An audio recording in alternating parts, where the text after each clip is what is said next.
LAC पर भारत चीन के बीच बड़ी सहमति। दोनों देशों ने कहा जल्द सुलझेगा विवाद।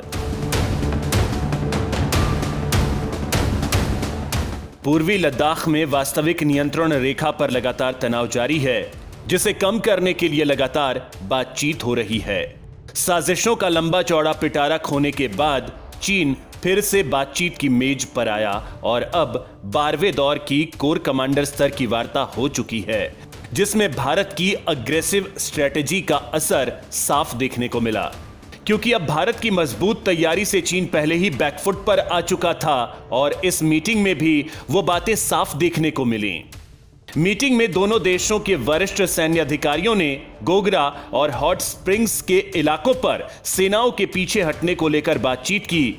इन दोनों इलाकों में दोनों देशों की सेनाएं आमने सामने की स्थिति में हैं, जहां से डिसएंगेजमेंट को लेकर चर्चा हो रही है।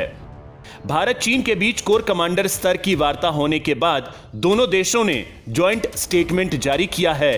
दोनों देशों ने बाकी बचे मुद्दों को जल्द हल करने पर सहमति जताई है।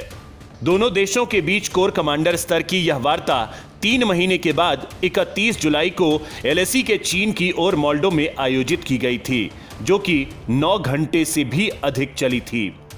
दोनों देशों के जॉइंट स्टेटमेंट में कहा गया है कि दोनों पक्षों ने भारत चीन सीमा क्षेत्रों के पश्चिमी क्षेत्र में वास्तविक नियंत्रण रेखा पर डिसएंगेजमेंट से संबंधित अन्य बाकी बचे क्षेत्रों में समाधान के लिए विचारों का स्पष्ट और गहन आदान प्रदान किया। दोनों देशों के बीच पिछले साल अप्रैल महीने से हालात तनावपूर्ण होने लगे थे। जून महीने में गलवान घाटी में हुई हिंसक झड़प के बाद स्थिति और बिगड़ गई थी। इसके बाद बातचीत के दौर की शुरुआत हुई थी, जिसके तहत अब तक 12 बार कोर कमांडर स्तर की वार्ता हो चुकी है। फरवरी में पिछली बार पैंगोंग त्सो इलाके से दोनों देशों की सेनाएं पीछे हटी थीं। उसके बाद से अब तक किसी अन्य क्षेत्र में कोई भी डिसएंगेजमेंट नहीं हुआ है। भारत इस बात पर लगातार जोर देता रहा है कि देप्सांग और डिमचोक जैसे इलाकों को पिछले साल तनाव के बाद से फ्रिक्शन पॉइंट नहीं माना जा रहा है, लेकिन पिछले कुछ वर्षों में वहां निर्माण देखा गया है, जिस पर चर्चा होनी चाहिए और उसका हल निकाला जाना चाहिए। वहीं इन इलाकों के हालात को लेकर चीन अपने रुख पर अडिग रहा है। चीन पिछले 1 साल में बने फ्रिक्शन पॉइंट्स के अलावा किसी अन्य इलाकों पर कोई चर्चा नहीं कर रहा है। दोनों देशों ने अपने जॉइंट स्टेटमेंट में कोर कमांडर स्तर की बातचीत को रचनात्मक बताया है।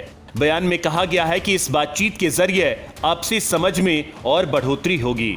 दोनों ही देश मौजूदा समझौतों और प्रोटोकॉल के अनुसार इन बचे हुए मुद्दों को जल्द से हल करने और बातचीत की गति को बनाए रखने पर सहमत हुए हैं।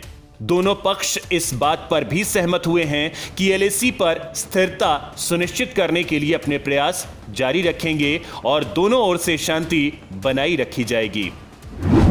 भारत की मजबूत तैयारी से घुटनों पर चीन के साथ बढ़ी तनातनी के बीच भारत ने एलएसी पर अपनी तैयारियों को काफी मुफीद कर लिया है और इस बीच chief of defence staff general Bipin Rawat ने कहा है कि भारत 2022 तक थिएटर कमांड बना लेगा।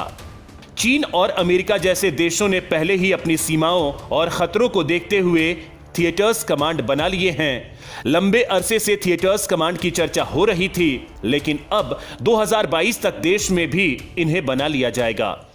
तीनों सेनाएं एक साथ आगे बढ़ने के लिए तैयार हैं। चीफ ऑफ डिफेंस स्टाफ ने कहा है कि भौगोलिक परिस्थितियों के हिसाब से अलग तरह की चुनौतियों को ध्यान में रखते हुए अलग अलग थिएटर कमांड बनाए जाएंगे। जरूरत के मुताबिक भारत में 4 कमांड तक हो सकते हैं। इसी के तहत समुद्री खतरे को देखते हुए मैरीटाइम कमांड, चीन को ध्यान में रखते हुए एक कमांड और जम्मू कश्मीर के लिए थिएटर कमांड का ब्लूप्रिंट तैयार किया गया है। भारतीय सेना के पास बेहतरीन और लंबी दूरी तक मार करने की क्षमता वाले तोप हैं।